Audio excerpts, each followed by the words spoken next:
Yeah, good afternoon, good evening, everybody. I'm Robin Secord, our team captain for the Roswell Park Cessation Services Ride for Roswell. We're super excited. A group of us, some folks have already, hey, Matt, welcome. Hey, Some folks have already been riding, and we have a group going out this Saturday. It doesn't look quite like our team that's pictured behind me from last year, but we're really excited that we have a second really strong year considering we're in the middle of a COVID-19 pandemic. We know that last year's great fundraising that we did of over nearly $12,000, small group from our smoking cessation department, really, and family and friends certainly that are joining that group means so much. And that's the same thing that's happening this year. We have a tremendous backing, not only from the Smokers Quit line and our support that started out very small, selling snacks and candies, and now last year a tremendous effort with our Russell Salvatore sponsored bowling tournament, and this really set us off for this incredible topic of tonight, and we're thrilled to have had these speaker series all along that have kept us connected even though we've been physically apart. And again, through this pandemic, we understand that the Ride for Roswell's support is needed more than ever. The fight against cancer doesn't end in the middle of a pandemic. It goes on. We have our patients, our staff, our families working every day to provide care, but also the research and the support that goes along with being this incredible backing that the ride gives us. This funding is so important, and our team is excited to be a part of it this year. We're so thankful that many have joined forces with us, and we have an online raffle as well as some other neat things that we'll share with you tonight. But welcome, thank you so much for being with us. We're really excited to have you here. You'll continue to follow us as we progress on our homepage, which will be shared with you as well. Take care. Thank you, Robin. Now we're going to turn it over to Tony to just go over some logistics for the call today, and then we'll get started. Thank you, Tony. wonderful. Well, hello, everybody. Welcome. You probably see in the videos right now, if you've got it on the correct viewing, myself and Pat Bax, of course, and Robin just ducked off momentarily. And we have here, of course, fitting with his background image, Pat Bax, which we'll introduce him and give him the full welcome in just a little bit. But we also have here John DeShulo, who we've been fortunate to have for many of our activities here. You probably recognize him from WBBZ-TV, our local hometown station with all sorts of great hits, as well as original programming, such as Bragging Rights, which he is the fabulous host of. But he is also involved, him and a station, with Beat the Champ, which does, of course, have the bowling tie-in as well. So we're going to keep him on as well with Fran, and hopefully we'll be able to introduce a few others as this call progresses, depending on who can join us. I will be dropping off a video shortly, but I will be at the controls. I'll be here to look at any questions you have, any concerns, providing links throughout, and be sure to watch. One thing I'll be getting going in just a little bit is details on a special raffle that we're doing right now.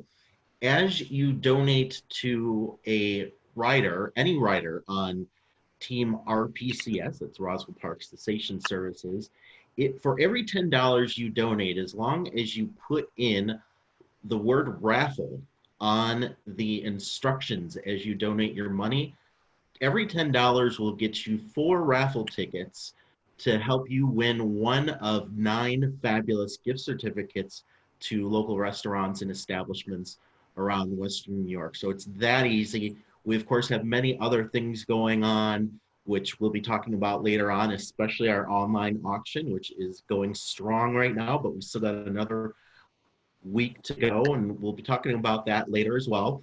But without further ado, again, any questions, concerns you have, let me know in the chat box, and I will mention 2 things. For your question, be sure to mention if your question is just in general or directed for a specific person, such as Fran. And also mention if you would like to ask your question on video or if you would prefer us to ask it for you. If we don't hear, otherwise we'll just go ahead and ask it on your behalf. But if you'd like to be on video and ask it, let us know and we'll turn your video and mic on. Otherwise, we're going to keep everybody muted and off camera just for the sake of a clean video here. And without further ado, we now present our 5th and final Celebrity Speaker Series event. I'm going to turn it back over to Pat to sort of set things up for us and what this is all about, why we're here today, why this is called Bowling Talk, and why this guy here has this bowling background and looks all serious. And no, it's Fran Bax, but you're going to enjoy it. And we've got lots to talk about in this hour, and of course, fun things to end with. And stay tuned because we are going to be giving away both a bowling ball and a private lesson to have with Mr. Fran Bax just as soon as bowling alleys open again. But without further ado, I will head off screen. Again, any questions, put them in the chat box. Any concerns, same. And we'll be interspersing throughout the evening with drawings, with additional details, and of course, wrap up with what happens next from here. Without further ado, Pat, please take it away. Thank you. Great. Thank you, Tony. And thank you to everyone who was able to join us tonight for our final speaker series. It's been so much fun. We had to reinvent ourselves. We were very excited back in April when we were going to do our second bowling event, a Russell J. Salvatore bowling event. And what happened was, everybody knows, the pandemic struck and we thought we could extend it. We tried to do it in June, and that was not able to happen. So we had to come up with a new plan, and the new plan included being able to do these speaker series events that we're doing, as well as our online auction. And we are so honored that Mr. Russell Salvatore, who likes to be called Russ, launched our first speaker series event, and John was more than happy. He was a great interviewer. He took us right to Salvatore's or to Russell's Steaks, Chops, and More. He did a virtual tour for us and really encouraged everybody to go out and go visit Russ. Russ has offered to match everything that we raise. So when you hear us talking about our fundraising events, that's why we're so excited, because Russ has been so supportive and generous. He was excited to throw out the first bowling ball at our event, but we're going to have to wait till next year. And the exciting thing for next year, even though we don't know when it's going to happen, is we have t-shirts with Russ's face on them for the bowling event. And Russ is going to throw out the first ball, as I said. He also promised me it's going to be bigger and better than the first time we did it. So we're really excited about that. Well, let's get into bowling, because that's what we're here to talk about tonight.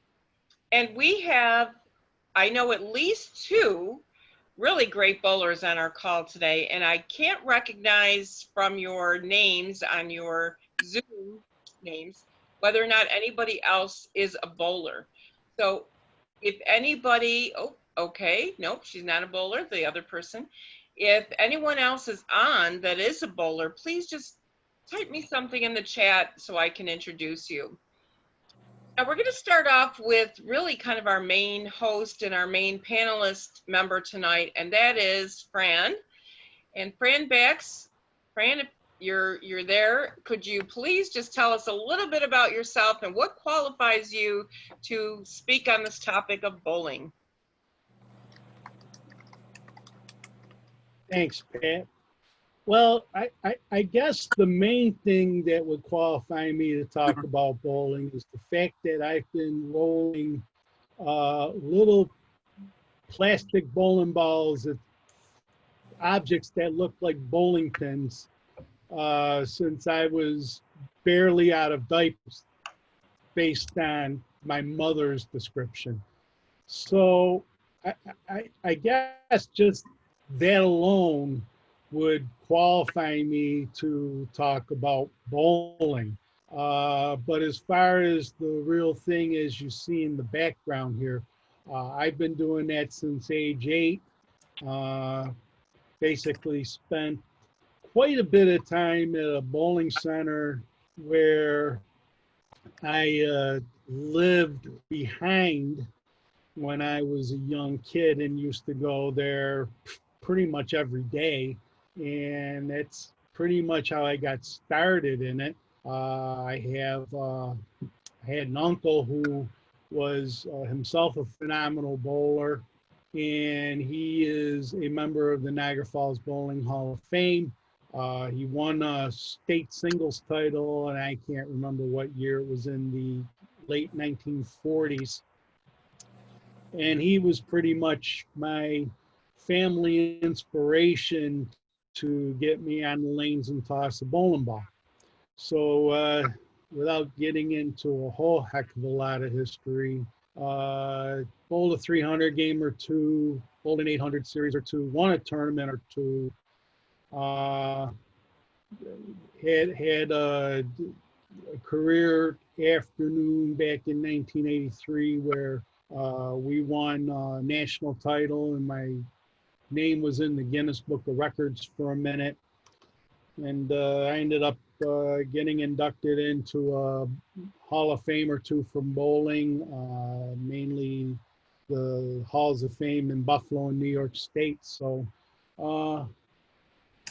yeah, that's pretty much, well, if that qualifies me, great. If not, well, oh well. Okay, well, thank you so much. Really appreciate that, giving us a little bit of background. We also have Jeff Kreikum, who just wants to be on audio. And Jeff is not only a friend, but he's also an Eagle winner.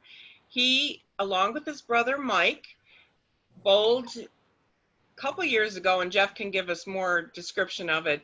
He bowled in the standard division of the USBC. It's a national tournament, and his mom, Gail, was there to witness this wonderful event. It was amazing. It was in Syracuse. And Jeff, would you like to just tell us a little bit more about that before we get into our questions for tonight? And you just take yourself off mute. There you go. Yep, sure. As Patty said, it was the USBC Open Standard Division doubles event. Won it with my twin brother, Mike.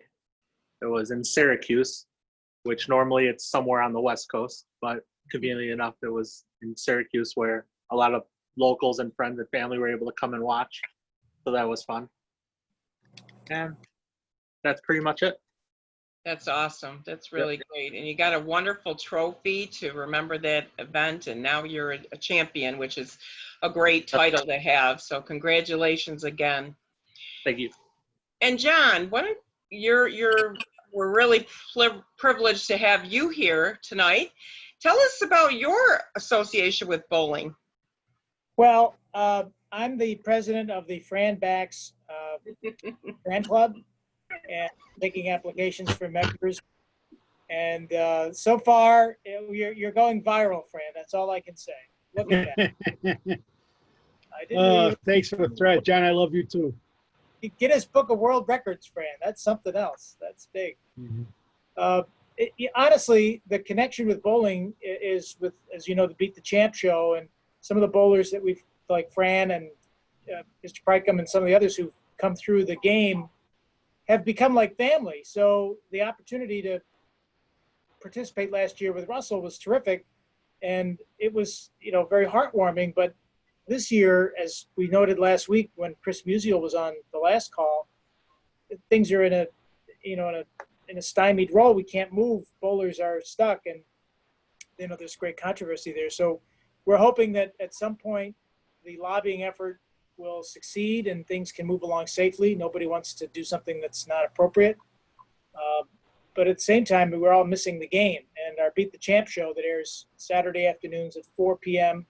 and repeats Sunday at 11, right now we've been airing the best of shows. So the connection that I have is through the bowling community, through the Beat the Champ show, and hoping that gets back, and obviously supporting your virtual and online effort this year to raise funds and awareness.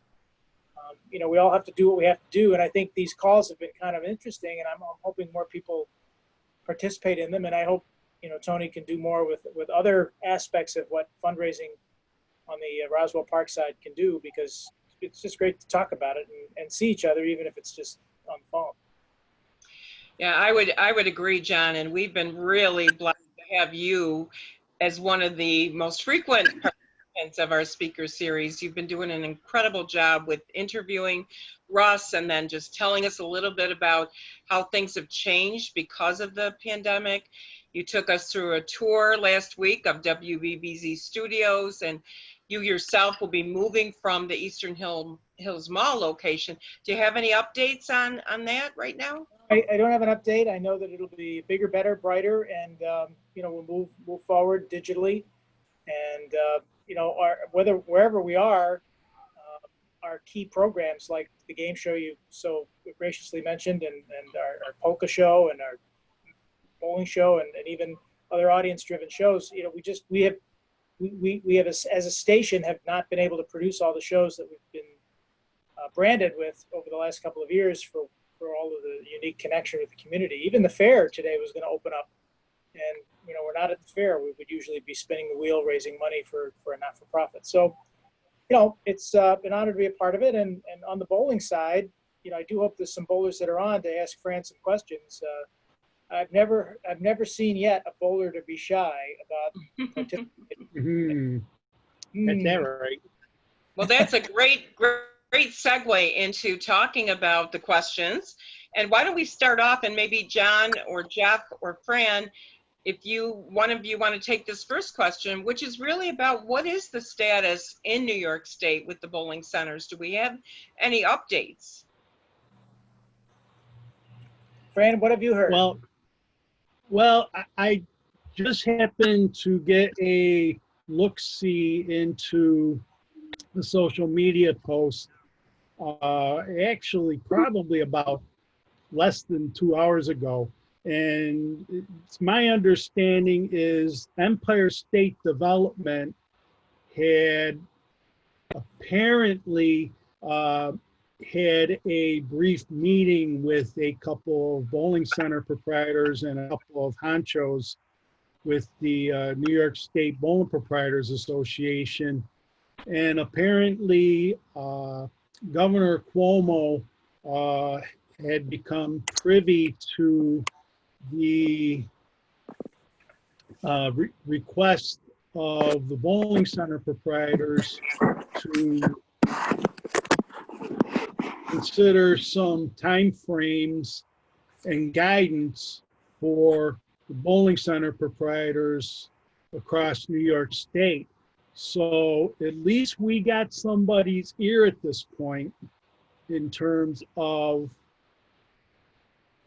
getting some kind of a response, and hopefully going forward, the governor will begin to consider what he would like to see done over and above what the biggest chunk of bowling center proprietors have been doing, which has been mainly doing some serious physical house cleaning, sanitizing, some cases putting up protective paneling in the settee areas between pairs of lanes, setting up hand sanitizers, being very, very, very liberal with disinfectant.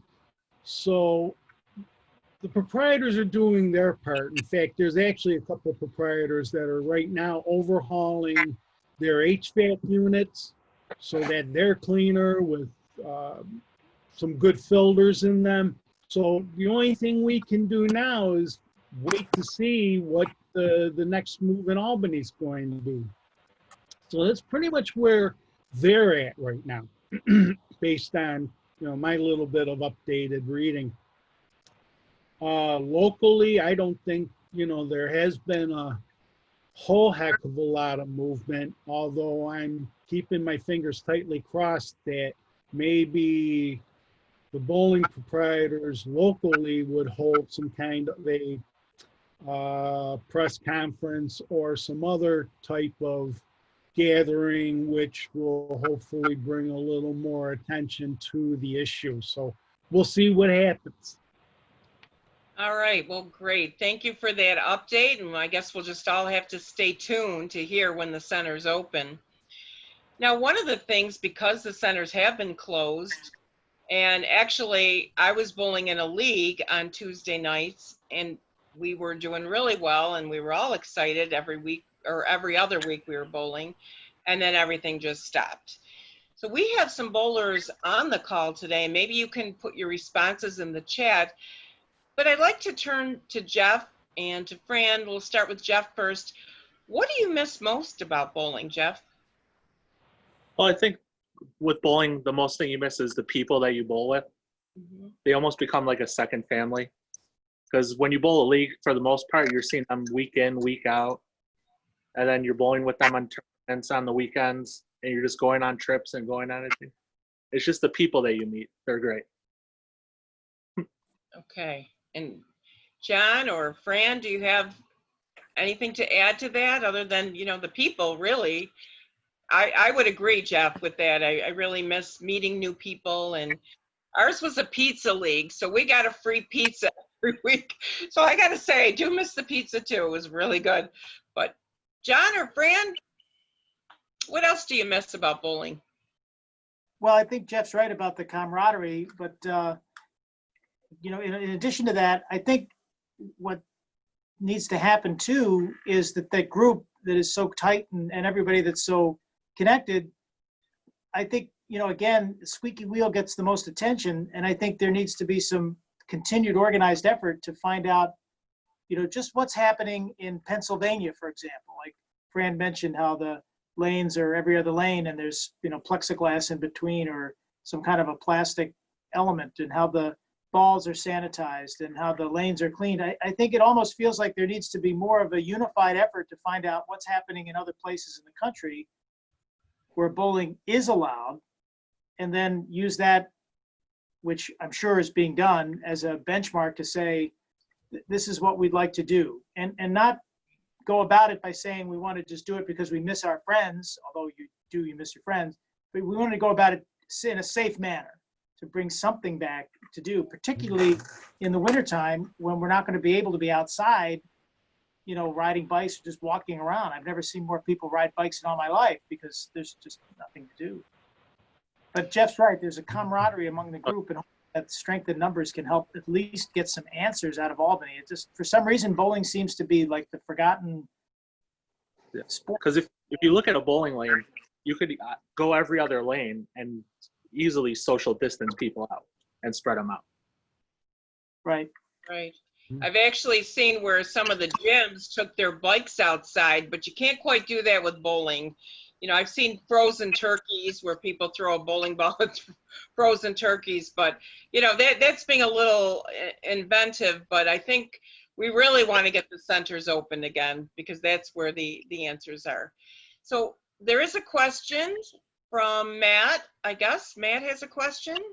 So Tony just messaged me. So maybe Tony, you could share that question from Matt, as well as Tony has a question too. Yeah, well, here, let me go up and I will read here what Matt says, and this is specifically for Fran. So Fran, what are the different ball types to consider, and do they really make a big difference in a bar leaguer's game?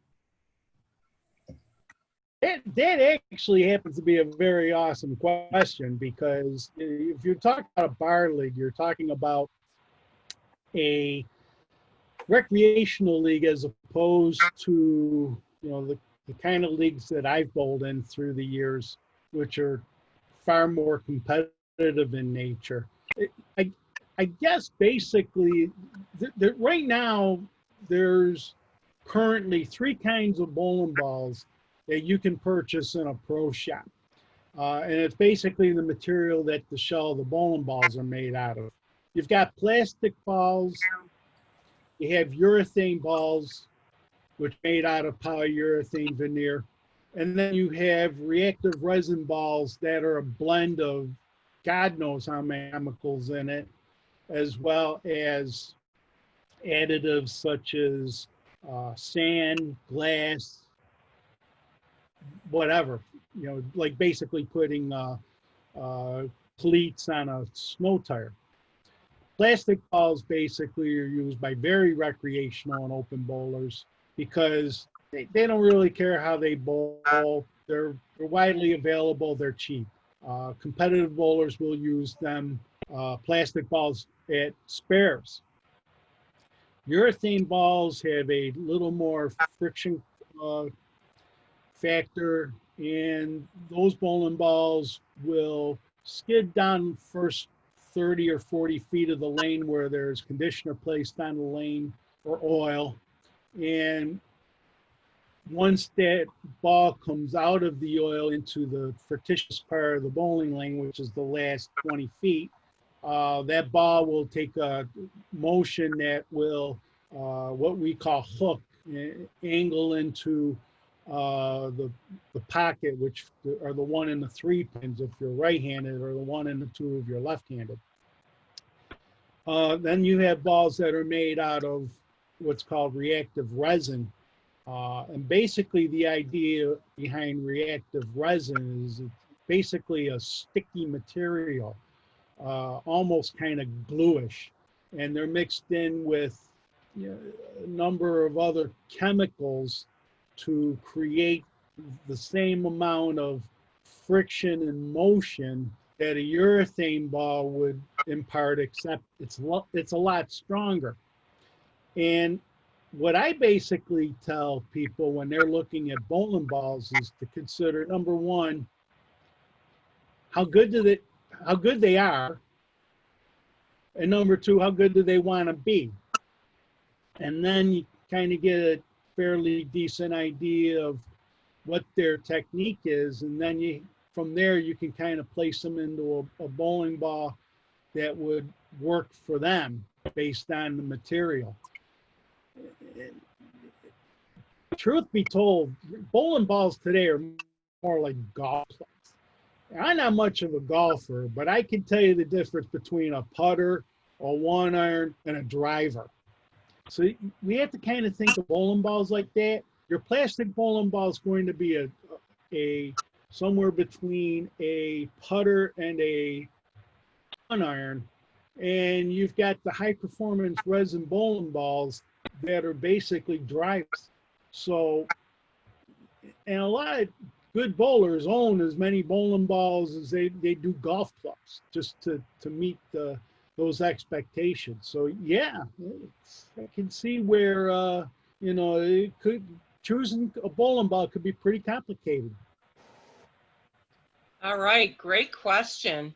Now I think, Tony, you have a question, and we're going to do the drawing for the lesson. Just let me know when you're ready to do that.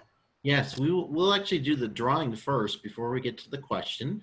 So Okay. for those of you who have been on our calls in the past, as you know, we've got our super high-tech, scientific, extremely expensive tool that we use to do this systematically. No, I'm kidding. We have a random number generator, and it corresponds to an Excel sheet here. We've taken out ourselves and others on our team, so it's just limited to those who are here on the call, as well as a few others who registered and then weren't able to join us last minute. But let's go ahead and share that screen. Oh, and that you're actually seeing the wrong screen. That is our that's our fabulous homepage for our online auction, which we'll talk about in a second. But here we go with our list. We're going to look here at how many we've got. We got 13. So this prize, again, is for a bowling lesson with Mr. Fran Bax, and he will tell you the ins and outs and get you bowling about 70 perfect games, which is about as many as he has bowled as well. So no, we can't guarantee that, folks. Forget I said that, but he will definitely help you to become a better bowler. Our lucky winner is, let me recalculate that again, because I think that was from the last time. Here we go. Number 12. I love number 12. Let's look at the sheet. And that would be Pam, who she is on the call right now. So congratulations, Pam. You have won yourself a lesson just as soon as we can get bowling going again. So let's go ahead and stop sharing the screen here. So again, congratulations, Pat. My question, and then I actually have another one to ask from a member in the audience. afterwards. But my question for you, Fran, is this. I've heard and often seen and even tried myself as I'm getting ready in the bowling stance and trying to letting nature go with the flow, taking the arm back and going through, that as you go through and as you're kind of pointing your fingers towards the pins, that oftentimes if you flick the wrist a little bit, you can kind of get that curve going for the ball. What I'm wondering is that indeed necessary to be able to bowl well? And if so, what is, I guess in a few simple terms, what's kind of the proper technique to do? Is it really more of a flick of the wrist, or is it really more of kind of how you bend your arm and throw it? It's an excellent question. Actually, what I teach to bowlers and what I've noticed through many years of experience, both competitive and recreational, is that the better bowlers tend to roll the ball off their hand. The ball comes out of the thumb first, and then the ball will come off the fingers and provide enough lift to get momentum on the bowling ball. And that's basically what I teach. One of the things that a lot of bowlers tend to do, two things actually. Number one, they'll tend to want to flick the ball off of their hand. Well, it depends on how you flick it, and I would suggest that you get a lot of practice in as a bowler in order to be able to get that kind of rotation, spin, revolution rate, and angle into the pocket, because that takes a lot of skill and a lot of practice. And it's just something that it doesn't take overnight. It takes a long time and a lot of practice. When a bowler gets the bowling ball rolling off their hand, number one, it doesn't take as much effort to get the ball to go into its motion the way it should, especially with the kind of oils that are laid on the lane and how much friction that there is between the end of the oil pattern and the pins, which is basically the back 20 feet of the lane. So that alone, between the ball surface and the friction, you're going to get the kind of momentum you need in order to knock down a lot of pins. And one of the other things I've learned in all the years I've bowled, which, I basically pooed, the straighter is greater. The straighter you actually throw a bowling ball, the better chance of being able to succeed with striking and scoring more, because of the fact that you don't need as much work with the ball. When you go buy a bowling ball at $178 retail for a bowling ball, you're actually hiring the bowling ball to do all the work. So it's kind of like having a job. If you're paying top buck for the employee, you expect the employee to be doing all the work. It's kind of the same deal with bowling balls. Obviously, the less you pay for them, the weaker they are, and the more money you pay for them, the stronger and the more effective that they are in being able to do what you want. So that's, like I said, just get the ball off the thumb, roll the ball off your fingers. It doesn't take a lot of work today to get a bowling ball to work. Really doesn't. And speaking of, I'm sorry, Tony, I was just going to say, speaking of that, we did have a question about the cost of bowling balls. And, can you go out to like one of the not department stores, but one of the stores like a Walmart or one of those type stores and get a bowling ball? Or do you have to go to a pro shop and spend a lot of money?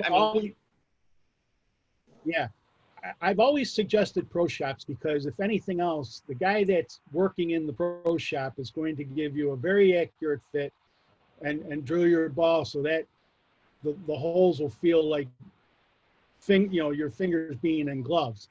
The problem with department store bowling balls is that they're just going to drill 3 holes into the ball and that's it.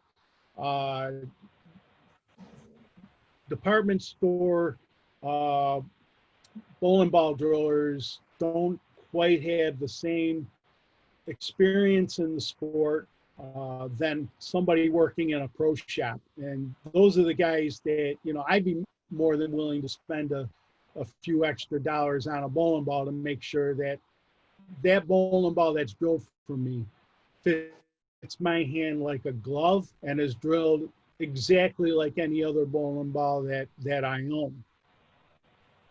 They also know the bowling balls that are all out on the market right now. So they'll be able to fit it to your game better than, say, a Walmart drill that'll just, as Fran said, just put 3 holes in it. Absolutely. That's a great point. Great point, Jeff. And Tony, I think you had some more questions that were coming in. Yes, well, and in addition, I will also vouch, and for anybody who is looking to get a bowling ball, and for our lucky winner tonight coming up in our second drawing of the bowling ball, I would highly recommend work with Fran. He knows people who will do it great, and I'm living proof. Recently got a bowling ball thanks to Fran's help a year or so ago. Unfortunately, I haven't had a whole lot of time yet to really enjoy it. But I can tell all of you that through his recommendation and experience, we went to a pro shop, had it drilled, and it does fit my hand like a glove, which definitely makes bowling more fun and makes the opportunity to knock down more pins all the more successful. In terms of those questions you mentioned, Pat, yes, some of the ones that you asked actually are the same here. So maybe we got them the same. They're from our fabulous team leader, Robin. So she did ask about prices for balls, but she also asked here, and this is kind of a simple question, and you know, Jeff, Fran, others, please feel free to chime in. We're just wondering about, you know, do people collect bowling balls, and for both of you, how many do you have? and yeah, I know I just opened myself up. Yeah. I can show you if I get this virtual background off of my screen. I have a rack sitting right behind me. Right now I probably, let me see, 3, 4, 5, 6, 7, probably about 22, which is nowhere near how many bowling balls I owned at one point in the 1980s.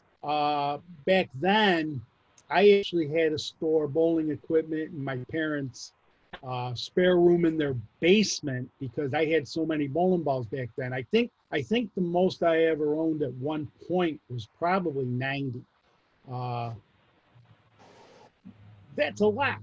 Yeah. But I was also bowling, you know, 15, 17 pro tournaments a year, and bowling 5, 6 nights a week in league. Right now, I don't come anywhere near that, so I don't need as many bowling balls. But I think I have more than I probably need, especially if, you know, I don't end up doing any bowling at all this season. So, yeah. But I'm sure there's other bowlers that own way more bowling balls than I do. In fact, I know a couple of pro bowlers who are friends of mine that, you know, they've got 3 figures in bowling balls in their garages, their basements. And, you know, it's like I said, bowling equipment today is like golf clubs. And I just want to add before Jeff responds, I want to just say that if you are looking for a bowling ball and you might be interested in getting one and not knowing quite what you want or what you're looking for, just keep Fran's information, call him or text him or email him, because he just might have a bowling ball that he'd swap out or that he'd be willing to give you. I know that he helped out Tony, and then one of our other team members, Rich, who bowled with us actually on our team, and they're doing great with their new bowling balls. So I'm going to turn it to Jeff to respond to how many bowling balls do you have, Jeff? I don't know the exact number, but I do have a storage unit that's filled with a bunch of them. Wow. So at least 20 plus, just like Fran said. Wow, that's great. That's great. And all there right, are we'll add people, your name to the list in case anybody's looking for a bowling ball. Yeah. And there are people who do collect bowling balls. Like, they'll get one that works for them, and they'll just buy them and stockpile them like crazy. Because once they're discontinued, you can't get them anymore. Yeah, that's a good point. And the companies only make short runs of bowling balls these days. They don't make runs of bowling balls, you know, to make hundreds or thousands of them anymore like they used to. Now they just make a brief run, and once those are all tapped out, that's it. Pretty much Hey, by every the way, Jeff, by the way, Jeff, I know your mom's on the call. How many bowling balls she got hidden away? He actually only has maybe 3 or 4. She did not get the trend of buying all these new bowling balls all the time. I see. Okay. Well, by the way, Okay. Gail is herself a member of the Buffalo and Tonawanda's Halls of Fame, but I know she's probably hiding behind her screen back there, but I wanted to make that known. Gail and I go back, what, close to 50 years, so.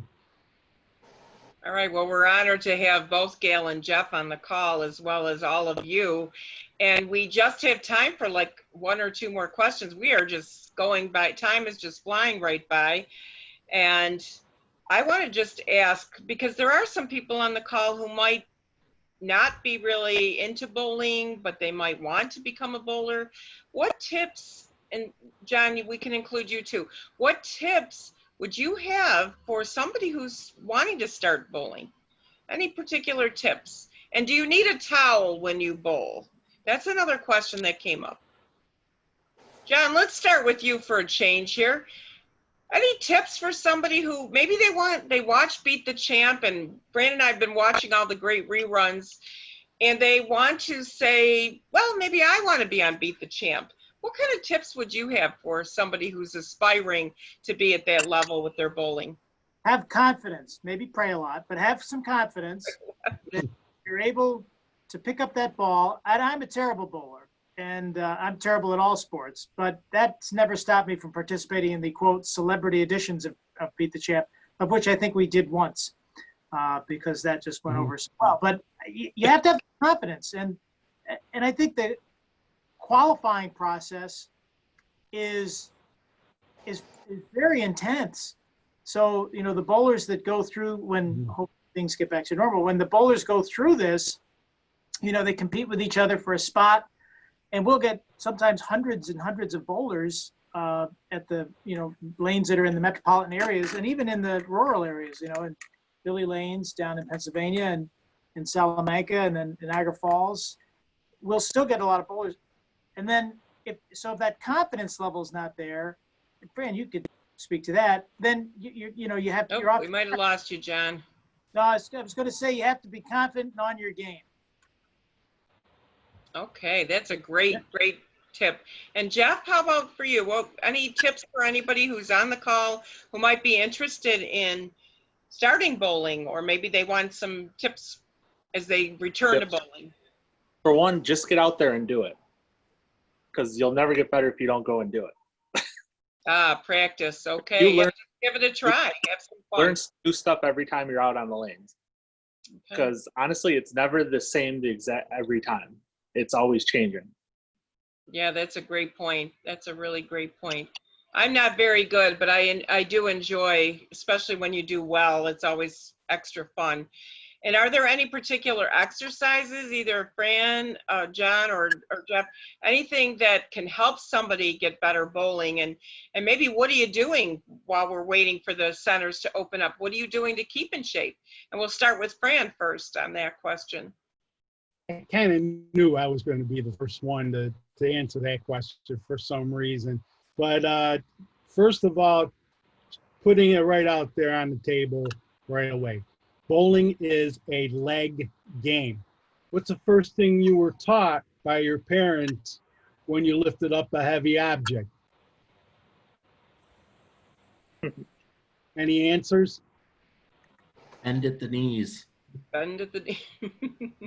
That's right. Use your legs. Bend at the knees. That's what gives your bowling ball the most momentum.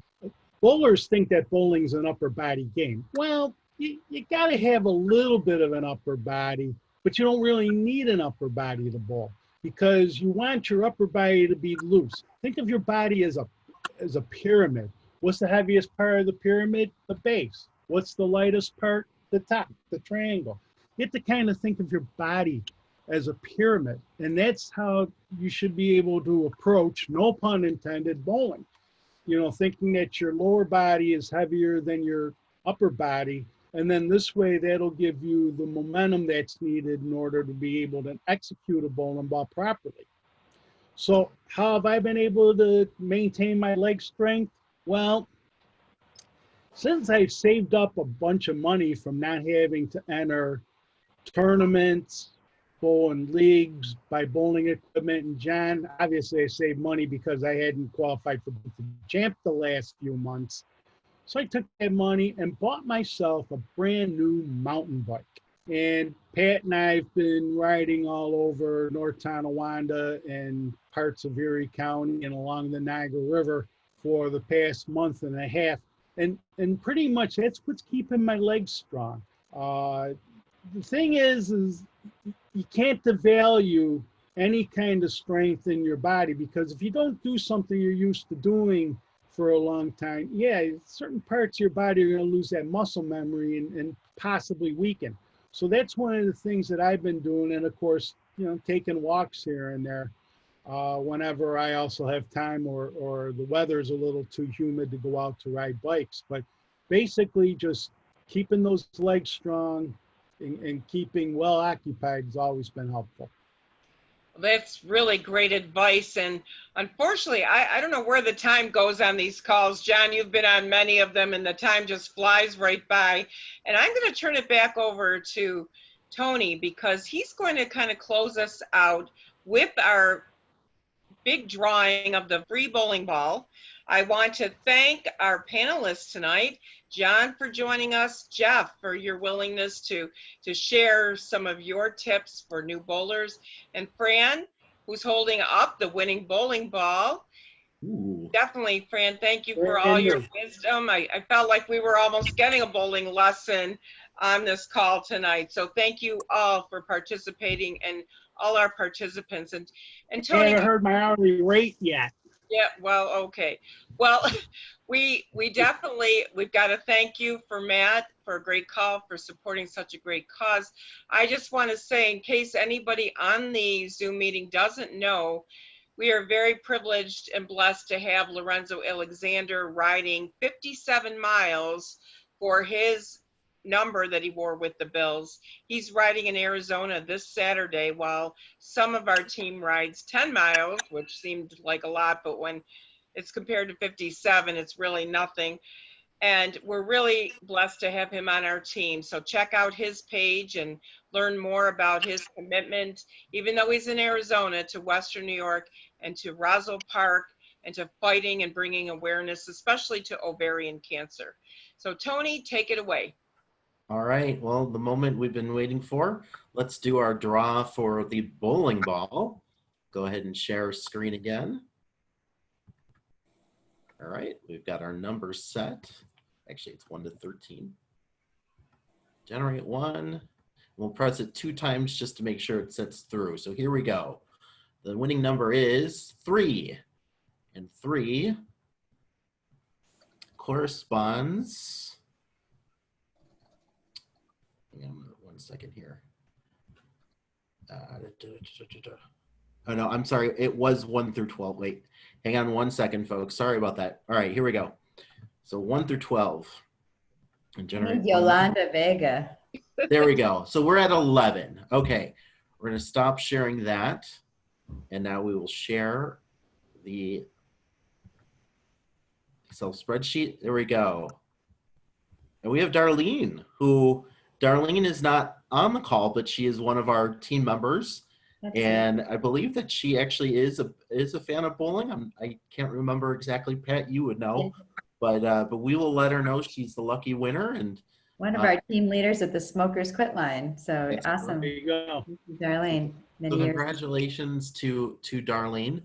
I want to leave with a couple of notes here before we fully close with both Pat and Robin to say a few words. But you'll see again in the links that have been provided in the chat, the links to our online auction as well as to our general team page for riders.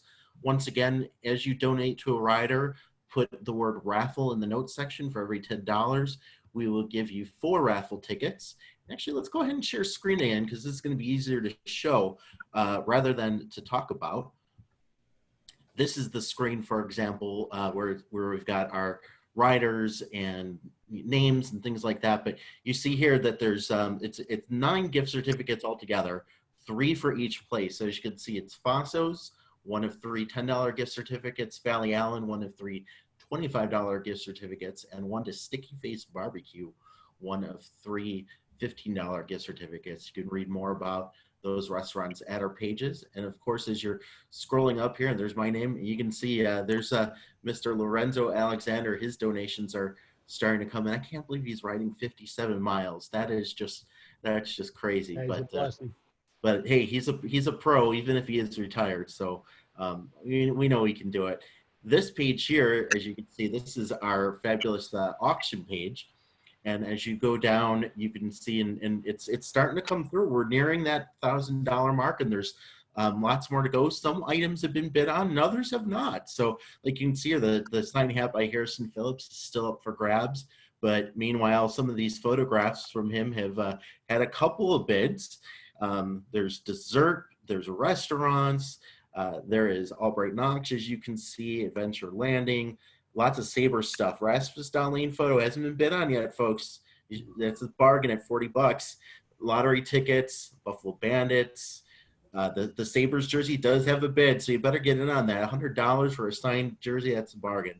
But all of these proceeds, as you keep going down and seeing all these great prices, it's all going towards the Ride for Roswell. So not only do you get something fun out of it, but it's going towards cancer research and treatment, which this is what it's all about. Speaking of which, most of our team is going to be doing riding on Saturday at UB. So if you feel so inclined, or if you're in the area, come cheer us on. Most are riding at 10. I think I'm starting at 9:40, but with how out of shape I am and haven't ridden a bike in probably more than a decade, they'll catch up to me in no time. But I'm looking forward to it. This is what it's all about, having some fun while at the same time supporting a very, very meaningful cause. And of course, to have Lorenzo with us is just amazing. With that said, between the money that has been raised so far, the money that's coming in from the auction, we're definitely past the $6,000 mark, which is amazing for our small and mighty team, but still a long way to go. I think we can do more. And of course, Russ Salvatore has generously offered to give a large donation as he did last year. So the sky is the limit for the team. Can't thank all of you enough for helping to spread the word, for being here on all of these speaker series talks. Keep looking out for social media. We'll send emails as well, not only with the recording, but links again for donating to riders, the raffle, the online auction. And the final thing I'll say before I turn it back over to close for both Pat and Robin is on Tuesday, when the auction ends at 7 p.m., Pat and I will do a quick little Zoom recording. We'll record it. We'll have it available for everybody. But anybody who would like to join us, we're not going to make this quite as difficult. Not going to have you register through Eventbrite or anything like that. We'll just have the link available. If you want to come see the drawing live and hear who won, join us. Wonderful, great. Otherwise, again, we'll have that. We'll record it for posterity and post it. And then you'll hear afterwards, later that evening into the next day, who won all the auction prizes and how are we doing, how are we looking. So please continue to be generous. Thank you for all of your generosity thus far. We've come a long way. We're in the home stretch. With that, let's turn it back over to Pat to say a few words, and maybe Robin to close things up as well. Thank you so much, Tony. And really, it's been another privilege to be able to be part of this great event. As I said, when we first had to reinvent ourselves, we had no idea what it was going to turn out to look like. And here we are. Everyone that's participated in our series has just had so many great things to say. And who knows, maybe we'll still continue. I know that Roswell does want us to conclude our fundraising by at least the 21st. However, they'll take monies up until the 31st. So we do still have a little bit of time, and I just want to mention, even if you go online and you bid $2 higher than the person who bid before you, it's really just taking that time to make that donation that makes a difference for all those who are fighting cancer. especially here in Western New York. And I want to thank everybody for your generosity, for your kindness and your support. We could not do this without you, so thank you. And Robin? Thank you to those who participated tonight and through the weeks. I know this will be recorded, so someone may tune in. And also, thank you to the businesses who made the generous donations and to all those promoting and helping out. Great to have everybody here. Thanks. Have a great night. Take care.